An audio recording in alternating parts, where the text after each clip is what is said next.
এক্ষুনি চেক করি এর ভিতরে কোনো দামি জিনিস আছে নাকি। এগুলো তো অনেক দামি পাথর। আম্মু তাড়াতাড়ি ওইদিকে চলো, আমার কিছু নেওয়ার আছে।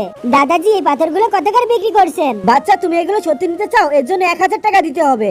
না না না, আপনি বেশি বলছেন। একটা পাথর 100 টাকা দিলে বলেন। আমাদের মেয়ে এখন থেকেই দামাদামি করা শিখে গেছে। ঠিক আছে, কিন্তু তোমাকে 10টা কিনতে হবে। ঠিক আছে, এবার আমি রাজি। আরে বাহ, আজকে তো মজা আ গিয়া। ঘরে পড়ে থাকা পুরনো পাথরে 1000 টাকা বিক্রি হয়ে গেল। এই বাচ্চাটা কত বোকা। ঠিক আছে দাদাজি, আমাকে এটা এটা আর ওইটা দিয়ে দাও। মা, তুমি এই পাথর নিয়ে কি করবা? আমার তো কিছুই মাথায় ঢুকছে না।